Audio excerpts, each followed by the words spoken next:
Motivational videos देखने के लिए youth icon of India channel को सब्सक्राइब करने के बाद घंटी का बटन दबाना ना भूलें।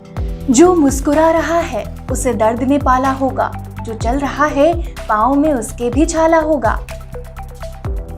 यूथ आइकन ऑफ इंडिया की इस कड़ी में हम आपको सुनाने जा रहे हैं उस किसान के बेटे की कहानी जिसने अपनी माँ के उन जेवरों का मूल्य अदा कर दिया जो उसने उसकी स्कूल की ड्रेस खरीदने के लिए बेच दिए थे, जिसने अपनी सफलता से अपने बूढ़े पिता के जीवन भर के संघर्ष की साधना को तार दिया।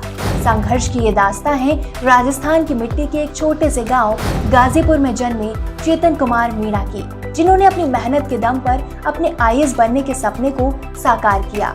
चेतन बताते हैं उन्हें आज भी याद है 27 दिसंबर 2017 का वो दिन जब शाम 5 बजे उन्होंने अपने पिता को फोन कर अपना रिजल्ट बताया और उनके पिताजी के कहे गए शब्द कि धन्यवाद बेटा, तूने इस बूढ़े बाप का नाम रोशन कर दिया, तूने मुझे तरा दिया। उनके पिता के कहे गए ये शब्द उनकी खुशी को और अधिक अनमोल बना देने वाले वो मोती थे जिन्हें उन्होंने अपने दिल में महफूज कर लिया। आखिर उनके पिता ने उन्हें बनाने में खुद को खपा दिया था। चेतन के पास होने की खुशी से जहां पूरा परिवार खुशी के जश्न में डूबा था, वहीं चेतन की आंखों से छलक रहे मोती रुकने का नाम नहीं ले रहे थे, क्योंकि इस सफलता की साधना सिर्फ चेतन ने नहीं की थी बल्कि उनके पूरे परिवार ने की थी। उनके माता पिता जिन्हें ये तक नहीं पता कि कलम कैसे चलाई जाती है, उनका बेटा आईएएस अफसर बन गया, उनके लिए इससे बढ़कर और क्या था। बीपीएल की श्रेणी में शामिल उनका संयुक्त परिवार कैसे और किन मुसीबतों से गुजरा, ये मात्र कुछ शब्दों में बता पाना शायद मुमकिन नहीं। उनका आईएएस में सिलेक्शन जैसे उन सभी तकलीफों का वो मरहम था जिससे उस लंबे सफर का उन्हें कभी मलाल नहीं रहेगा। चाहे फिर घर चलाने के लिए बेची गई भैंस हो या स्कूल की ड्रेस लेने के लिए बेचे गए माँ के गहने। खराब आर्थिक परिस्थितियों ने चेतन के मन को सीमित कर दिया था। वो 12वीं के बाद आईआईटी की तैयारी करना चाहते थे, लेकिन मजबूर हालातों के आगे हार कर नहीं कर पाए और अपने जीवन को दूसरी दिशा की ओर मोड़ लिया। हालांकि उनकी स्कूली शिक्षा उनके गांव के पास के विद्यालय से हुई थी। आर्थिक तंगी का ये वो दौर था जब घर का खर्च भी हर साल भैंस बेचकर चलाया जा रहा था और जब भी चेतन का मन उदास या निराश होता था, वो बस अपने घर और माता पिता के कष्टों को याद कर लिया करते थे, जिसके बाद उनमें एक अलग ही ऊर्जा शक्ति का संचार होता था जो शायद कहीं ना कहीं उनकी सफलता में बेहद अहम बात है। चेतन बताते हैं उनके माता पिता भले ही पढ़े लिखे नहीं थे, लेकिन उन्होंने हमेशा अपने बच्चों के लिए ऊंचे और बड़े ख्वाब देखे।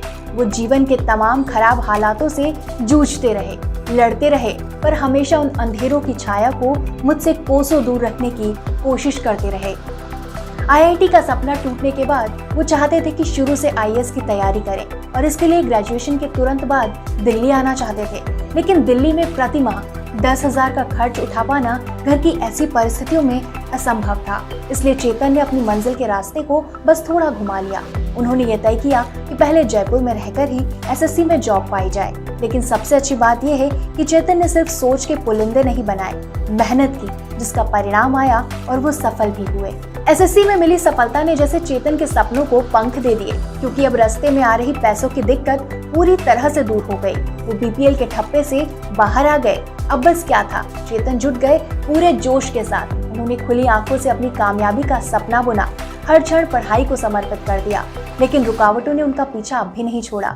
चेतन के पैरों तले जमीन तब खिसक गई जब डॉक्टर ने उन्हें बताया कि उनके पिता को फेफड़ों का कैंसर है और उनके पास अब ज्यादा समय नहीं है।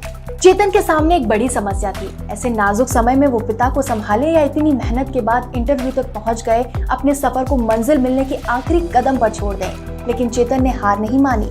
मन में अत्यंत निराशा थी। अपने पिता को यूं पल पल मरते देखना और साथ में तैयारी भी करना, ये समय बेहद कठिन रहा। किंतु जब रिजल्ट आया तो चेतन के चित्त में जिस सुकून की खुशी थी वो शायद समझाई नहीं जा सकती। आईएएस में चयन होना वो सपना था जो उन्होंने खुली आंखों से देखा था, जिसके लिए चेतन ने ईश्वर का धन्यवाद दिया और उनके पिता बोले कि बेटा अब मेरी साधना पूर्ण हुई, अब मुझे जीने की चाह नहीं, जिसके कुछ दिन बाद उन्होंने देह त्याग दी। ये कहानी प्रेरणा से भरपूर है। इसमें संघर्ष था, वर्षों की साधना थी, लेकिन हमारे समाज में आज भी कुछ लोग ऐसे हैं जो जात पात की कुप्रथा को बढ़ावा देते हैं। इसी से जुड़ा हुआ एक वाकया चेतन कुमार ने भी बताया है कि एक बार एक व्यक्ति ने उन्हें व्यक्तिगत और जाति सूचक गालियों से बेहद अपमानित किया था और चयन के बाद जब मैंने उनका पैर छुआ तो बोले, बेटा तूने अपने गांव का नाम रोशन कर दिया। और चेतन का सबसे बड़ा प्रतिशोध उनसे यही था। वो कहते हैं कि एक सिविल सेवक के रूप में उनका यही प्रयास रहेगा कि हर एक वंचित व्यक्ति तक सरकार की योजनाओं और लाभों को पहुंचा सकूं और उनके सपनों में उड़ान भर सकूं। चेतन कुमार का मानना है कि जो मुस्कुरा रहा है उसे दर्द ने पाला होगा, जो चल रहा है पाँव में उसके भी छाला होगा। बिना संघर्ष के कोई चमक नहीं सकता यारो, जो जलेगा उसी दिए में ही तो उजाला होगा।